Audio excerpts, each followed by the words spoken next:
That's another foreign trip almost done. India rejigged its foreign policy, moving from non-alignment to a more assertive, interest-based alignment.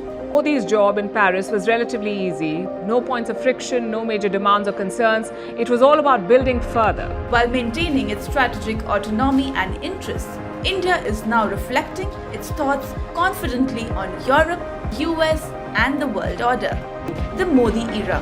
Recently PM Modi ने एक और foreign trip complete किया France में, और इस foreign trip से France और India को इन फ्यूचर जाके बहुत सारा पॉजिटिव रिजल्ट आने वाला है। आज से 10 साल पहले का फॉरेन ट्रिप से अभी का जो फॉरेन ट्रिप है हम लोग का पीएम का, वो अगर कंपेयर करें तो हम लोग को पता चलता है कि चीजें जो है वो काफी इजियर हो गया है। और ये जो फॉरेन ट्रिप से नॉट ओनली दोनों देशों के बीच में एक अच्छा सा रिलेशन ग्रो करता है, दूसरा साइड में मोदी जी का जो अपना ब्रांडिंग है या फिर जो अपना स्टाइल है दुनिया को जीतने का, वो भी स्प्रेड होता है। देखा जाए फ्रांस जो है वो इंडिया का काफी पुराना दोस्त है और इंडिया और फ्रांस में बहुत सालों से स्ट्रेटेजिक एग्रीमेंट होता रहा है। रशिया से भी पहले इंडिया और फ्रांस में स्ट्रेटेजिक एग्रीमेंट साइन किया गया है। 1998 में इंडिया और फ्रांस के बीच में स्ट्रेटेजिक एग्रीमेंट साइन हुआ था, जो कि रशिया से भी पहले है। रशिया के साथ इंडिया का जो स्ट्रेटेजिक एग्रीमेंट है वो 2000 में साइन हुआ था। तो देखा जाए तो फ्रांस के साथ ये जो रिलेशन है इंडिया का, ये ट्रस्ट है और ये बहुत सालों से है।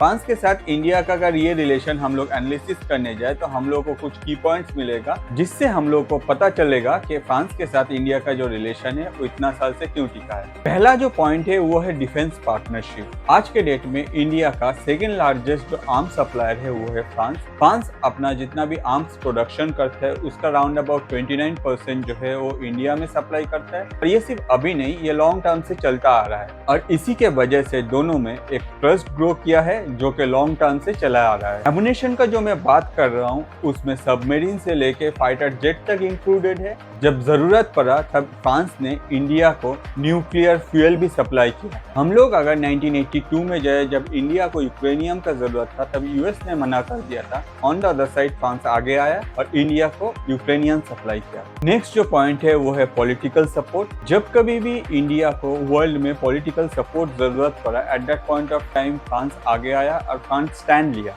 1919 में जब पोखरान टेस्ट हुआ था, टाइम बहुत सारा कंट्रीज जो है इंडिया के ऊपर बहुत सारा सैंक्शंस डाला था, मगर फ्रांस ऐसा कंट्री था जो अपने तरफ से इंडिया के लिए स्टैंड लिया था और अपने तरफ से कोई भी सैंक्शंस इंडिया पे नहीं डाला था। 2006 में जब इंडिया और यूएस के बीच में न्यूक्लियर टेक्नोलॉजी को लेके बात चल रहा था, तब फ्रांस का president mister Yorkshire new Delhi visit किया और इंडिया के बिहाफ से मिस्टर योर्कशायर यूएस को रिक्वेस्ट किया कि इसको जितना जल्दी हो सके डन किया जाए। और यही जो सपोर्ट है फ्रांस के तरफ से, ये इंडिया को हमेशा मिलता रहा, भले ही कोई भी प्रेसिडेंट चेंज हो। आज के डेट में भी अगर हम लोग देखें, मिस्टर मैक्रोन जो फ्रांस के प्रेसिडेंट है, वो इंडिया को कभी भी क्रिटिसाइज नहीं किया यूक्रेन को लेके। इंडिया और फ्रांस का रिलेशन को अगर हम लोग देखने जाए तो हम लोग को पता चलता है सबसे मेजर जो की है वो है ट्रस्ट, और वही दोनों देश अपने तरफ से फुलफिल किए जा रहे हैं इतना सालों से, और इसीलिए ये जो रिलेशन है ये इतना स्ट्रॉन्ग बन पाया। इसी फॉरेन ट्रिप का one of the most important part है कि इंडिया का जो यूपीआई है वो फ्रांस में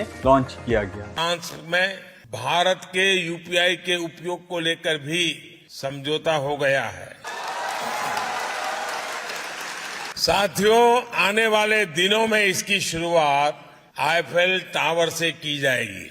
हर साल फ्रांस में इंडिया से बहुत सारा टूरिस्ट जो है वो ट्रैवल करने जाता है। And the best part is, कोई भी इंडियन अगर फ्रांस में जाता है, वो जैसे इंडिया में क्यूबर कोड से पेमेंट करता है, वही सेम यूपीआई टेक्नोलॉजी अभी फ्रांस में अवेलेबल है। इंडियन करेंसी को यूज करके कोई भी टूरिस्ट अपना जो पेमेंट है वहाँ कर पाएगा और ये क्रॉस बॉर्डर ट्रांजैक्शन इंस्टेंट हो जाएगा। यूपीआई जो है ये सिर्फ इंडिया में नहीं, ये दुनिया में बहुत सारा कंट्री में तहलका मचा दिया है। आज के डेट में अगर देखा जाए तो ये आगे जाके फ्रांस में भी शुरू हो रहा है, जिसका इनॉग्रेशन आईफेल टावर से जाके होगा। हम लोग अगर देखें, यूपीआई जो है वो 330 इंडियन बैंक के साथ कनेक्टेड है, जो लगभग 25 ऐप से अपना जो ये डिजिटल पेमेंट का रेवोल्यूशन है उसको एनहांस किए जा रहा है। फ्रांस दुनिया में पहला यूरोपियन कंट्री है जो यूपीआई को अडॉप्ट किया है, और फ्रांस में ये जो यूपीआई है ये लायरा से कनेक्टेड है। ऑन द अदर हैंड, अगर हम लोग इस साल में ही देखें, सिंगापुर ऐसा कंट्री है जहाँ पेयू के साथ यूपीआई कनेक्टेड है, और यही पेयू को यूज करके कोई भी सिंगापुर से क्रॉस बॉर्डर ट्रांजैक्शन जो है वो बहुत इजी वे से कर पा रहा है। अभी तक इस यूपीआई सिस्टम में 10 कंट्री साइन अप किया है और बहुत कंट्री के साथ अभी भी बात चल रहा है, जिनमें से यूएस, कनाडा, यूके, सऊदी, कतार, UAE, Oman, Hong Kong, Singapore, Australia already ये जो यूपीआई सिस्टम है इसको एक्सेप्ट कर लिया है। तो हम लोग अगर यही यूपीआई सिस्टम का खासियत देखें तो हम लोग को पता चलता है ये ऐसा सिस्टम है कि नॉट ओनली इंडिया में रेवोल्यूशन लाया है, साथ ही साथ यूएस का 2 मेजर कंपनी मास्टर और वीजा को इसने टक्कर दिया है। On the other hand India के तरफ से यही यूपीआई को आगे अब्रॉड ले जाना और यही यूपीआई का जो ग्रोथ है वो इंडिया का जो फॉरेन डिप्लोमेसी है उसमें एक की फैक्टर बन गया है। इंडिया का अगर फॉरेन डिप्लोमेसी को हम लोग देखें तो ये काफी चेंज हो गया है और प्रेजेंटली इंडिया का जो फॉरेन डिप्लोमेसी है इसको दुनिया भर का जो लीडर्स है वो हर कोई फॉलो करता है। इसके पीछे हम लोग बोल सकते हैं कि ब्रांड मोदी काम करता है, मगर इसके अलावा भी अगर हम लोग इसको एनालिसिस करें तो हम लोग को कुछ फैक्टर पता चलता है। इंडिया का जो फॉरेन डिप्लोमेसी है ये आगे जाके इंडिया का ग्रोथ में one of the most important की फैक्टर प्ले करेगा। हर वर्ल्ड लीडर का अपना एक ग्लोबल ब्रांडिंग होता है और यही ब्रांडिंग के भरोसे वो जो है अपना जो फॉलोअर है वो गेन करता है।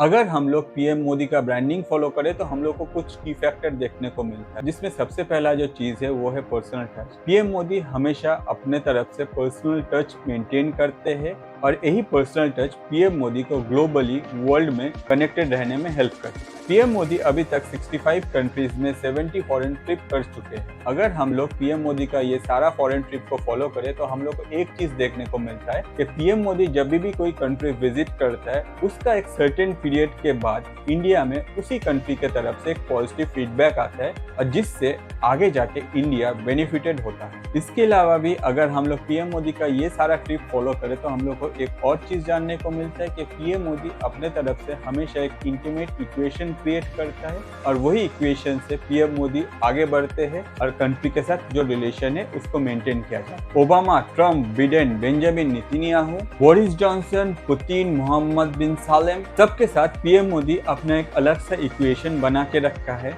आगे जाके ये जो इक्वेशन है ये इंडिया को हेल्प करता है जब भी जरूरत पड़ता है।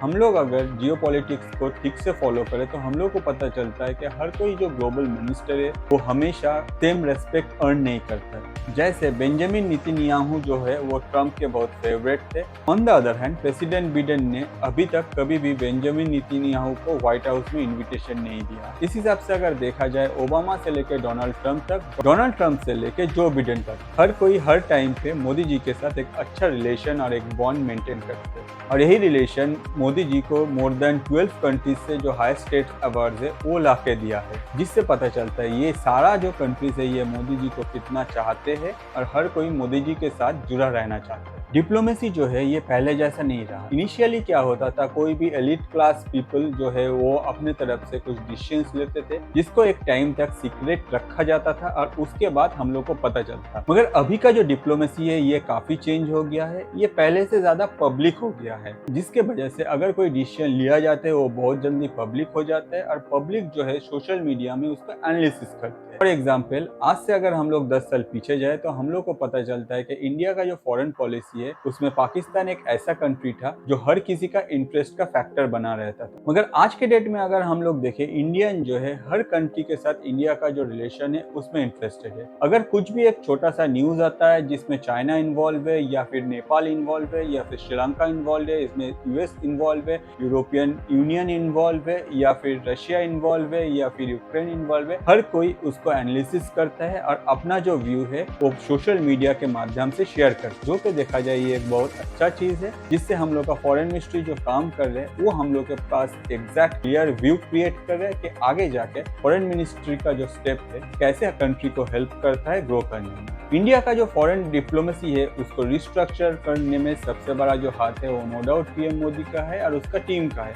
ऑन द अदर हैंड अभी अगर देखा जाए ये जो फॉरेन डिप्लोमेसी है ये पूरा अपडेटेड वर्जन इंडिया यूज कर रहा है। आप शायद सोच रहे हैं कि फॉरेन डिप्लोमेसी का अपडेटेड वर्जन क्या है। एक एग्जांपल मैं आपको देता हूँ। आज से अगर 10 साल पहले इंडिया का पीएम कभी कोई भी कंट्री ट्रैवल कर रहा था तो हम लोगों को बस न्यूज़पेपर में अपडेट मिल रहा था और न्यूज में दिखाया जाता था। मगर अभी कोई भी कंट्री में अगर हम लोग का पीएम ट्रैवल करता है तो उस कंट्री में कॉन्सर्ट ऑर्गेनाइज किया जाता है जहाँ पीएम जाके अपना जो सोच है वो शेयर करते हैं। ऑन द अदर हैंड जो कोई भी पीएम का फॉलोअर है वहाँ आते हैं, अपने तरफ से पीएम को ग्रेटिट्यूड शो करते हैं। इस हिसाब से अगर देखा जाए ये जो कॉन्सर्ट्स है ये नॉट ओनली पीएम मोदी का जो ब्रांड है उसको रिप्रेजेंट करता है, on the other hand PM Modi अपने तरफ से इंडिया को रिप्रेजेंट करता है और दुनिया को जानने को मिलता है कि आगे जाके इंडिया क्या सोच रहा है और इंडिया में ये जो तरक्की हो रहा है ये कैसे हो रहा है, जो कि इन फ्यूचर में जाके इंडिया के लिए हमेशा एक बेस्ट रिजल्ट लाता है। पीएम मोदी का ये जो फॉरेन डिप्लोमेसी स्ट्रेटेजीज है ये दुनिया भर के लीडर्स जो है वो फॉलो करता है। हम लोग देखते हैं बहुत सारे लीडर्स है जो अपने कंट्री में ही अपना जो पॉपुलैरिटी है उसके लिए स्ट्रगल करते हैं, आगे जाके यही मिनिस्टर लोग मोदी जो ब्रांड्स है उसको अपना कैंपेन में यूज करते हैं अपना पॉपुलैरिटी इंक्रीज करने में। फॉर एग्जाम्पल बेंजामिन नेतन्याहू ने मोदी जी के साथ अपना जो वीडियो है वो अपने कैंपेन में यूज किया है ताकि आगे जाके मोदी जी का जो फॉलोअर्स है वो बेंजामिन नेतन्याहू को सपोर्ट करे